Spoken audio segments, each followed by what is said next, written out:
Hi there, I'm Vincent Boss and I provide dating and self-improvement advice. And in today's podcast, we're going to be discussing why age matters when getting your ex back. I provide audio coaching for breakup recovery, trying to get an ex back, attracting someone new, and life coaching.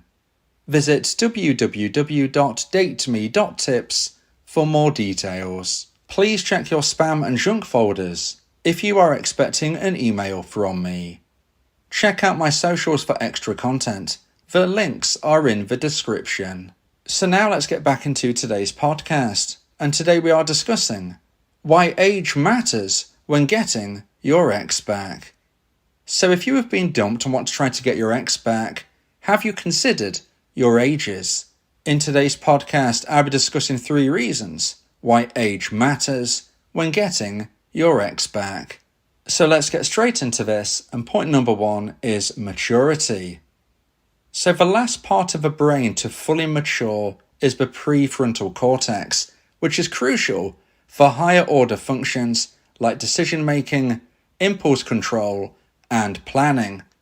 This area of the brain typically finishes developing in the mid-20s. Now what does this mean? Well, it means that until we are roughly in our mid-20s, sometimes a little younger, sometimes a little older, we're not going to be a fully functioning person regarding the functions of our brain connected to decision-making, impulse control, and planning. So if we consider what that might relate to regarding relationships and breakups, it shows that we are not necessarily our quote-unquote complete person until we are perhaps closer to 30. So you could argue that if you go through a breakup in your early 20s, is this person really the person that they're going to be a few months or years down the line? Now I know there is always the argument that we should always be growing, and that's absolutely true. If you are the same person when you're 50 that you were when you were 30, it would suggest that you have not grown. Okay, so growing, evolution, of course it is always going to happen, but when we consider our behaviours, our traits, our decision making, before the age of say 25 to 30, well, it's not necessarily going to be as clear and thoughtful as it will be beyond that point. You can absolutely see the correlation between why most people would suggest that their most reckless years are below the age of 25. If you think yourself about decisions you may have made when you were younger, they are more likely to have been less thoughtful when you were of a younger age. Now, depending on how old you are listening to today's podcast, you might be well beyond that point, you might be during this period now, you might be younger. But it is very, very important, because when we consider getting an ex back, we have to first think, why did the breakup take place? Is this a relationship which could work further down the line? Now, if, for instance, you or your ex or both of you are under the age of 25 and your relationship ended, was this done on a very quick decision by someone who is not a fully functioning mindset yet, and their impulse control is not properly being used? Did they behave in a way where they're quite flitty? They're here, they're there, they're everywhere. One minute they love you, now they've dumped you, next minute they love you again. They don't know what they're doing, they don't know where they're going. This type of behaviour is often connected to people younger than 25 due to the reasons I've spoke of today.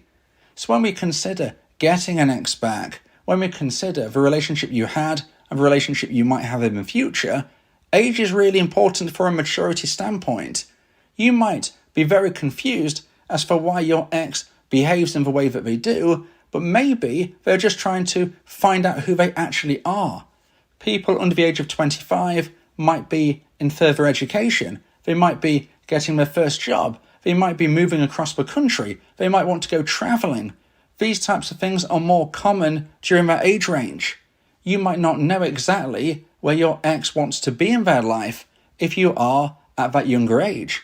Once you are over 30 and beyond, things are likely to become more stable. It doesn't mean you won't travel necessarily. It doesn't mean you might not want to take risks.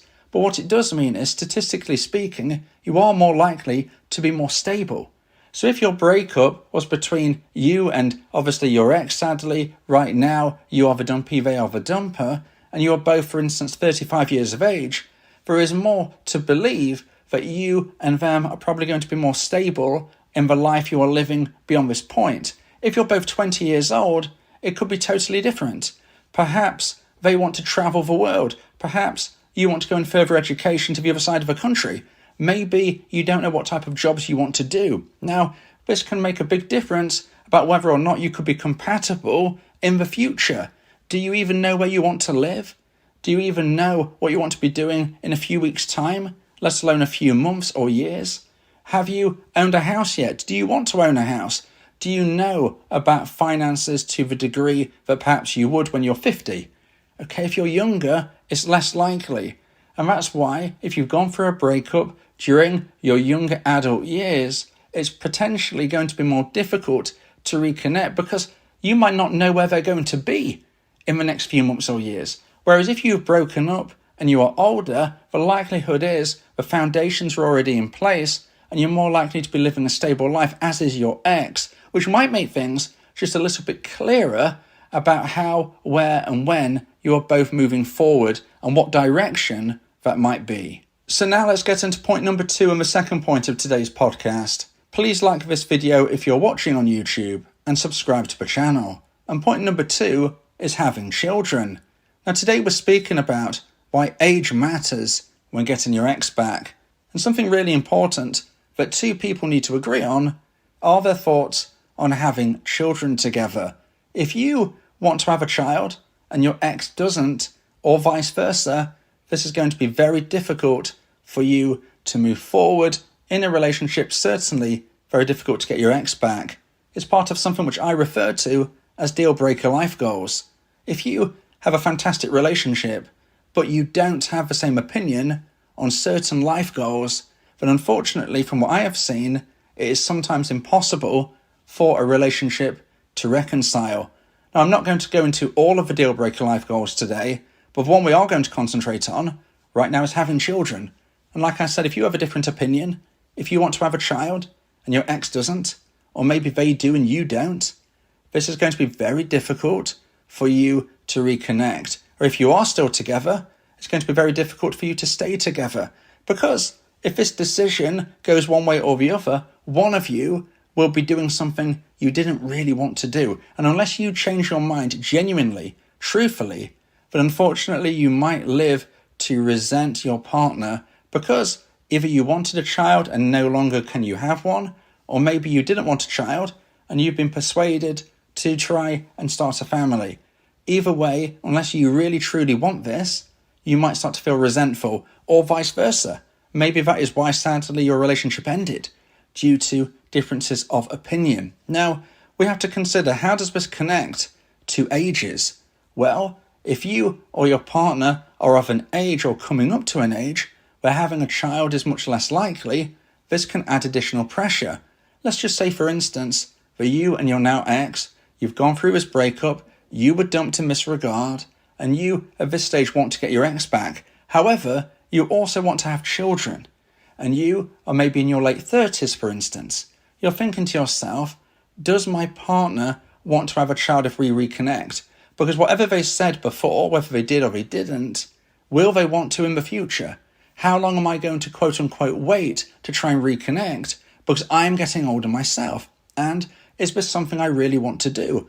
Now you might say, well, women can have children into their 40s. Yes, some women can, but not all. You might be thinking, well, I'm a man, so why does it matter if I'm in my 30s or 40s? Why does that matter? I could have a child at an older age. Now, although that is true most of the time, you still have to find a partner of childbearing age who wants to be with you in a committed relationship and have a child. You might be 70 years of age, but are you likely to find a woman of childbearing age who wants to have a child with you? Now that is very unlikely.